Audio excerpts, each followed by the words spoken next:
Now, if you guys have made this far in the course, you definitely deserve a bonus. So here it is.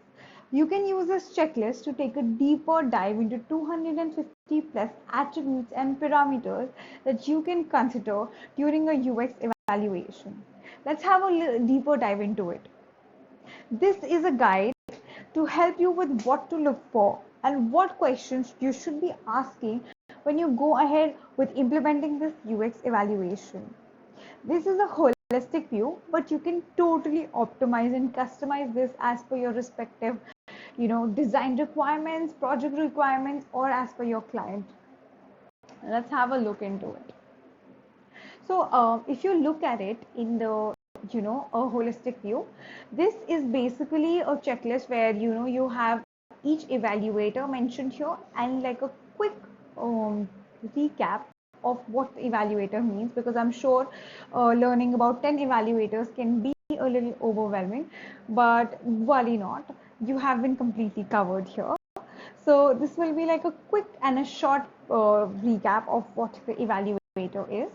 Then you have detailed subcategories of what are the elements or the aspects you can look forward to evaluate them. So for instance, let's look at the first one. It says, does every display begin with a title or a header that describes the screen's contents, right? So now how do you take a judgment or a call whether it's a yes, no, or a not applicable situation here? You have to look at the screens. Say you have a set of 10 screens in a particular application. Now 7 of them do not, apply this particular evaluator, right? They do not have like a title or a header that describes the screen contents. Then you can go forward and tick on the no there, right? And this same structure will be followed for all the subcategories. There is no biggie here because it's a very simple checklist. You simply have to just read, see if the majority bit is applicable or is not applicable, or if there is an exception, and accordingly you pick a yes, no, or a not applicable state. This is about the heuristic evaluation. Now coming to the right, extreme right column that we have here, which says UI states considered. So like you remember, we have talked about 5 UI states in the past of, in the past of this particular course. Referring back to those UI states, you can see whether this particular evaluator or parameter is applicable or is considered in those 5 UI states. Now, chances are that some of them might, be considered in all 5 of them. In that case, you can go ahead and mention all 5 of them. If it is applicable only in one of them, say, the ideal state, then you just say ideal state considered here.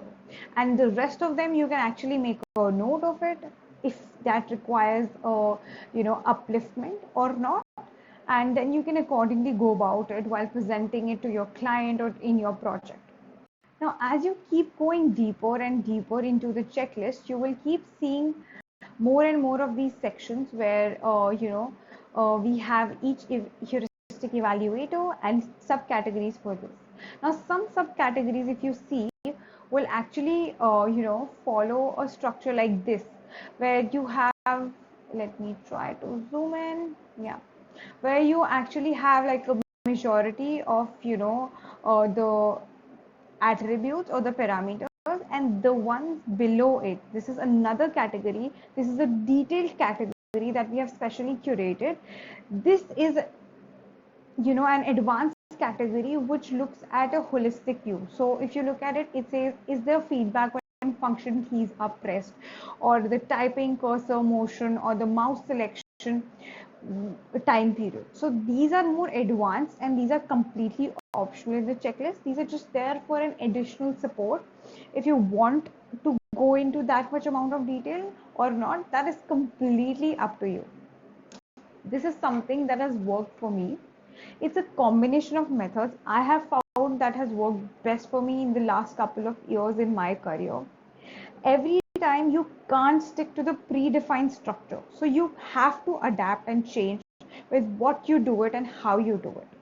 It completely depends upon your client and your project requirements, so don't worry about it.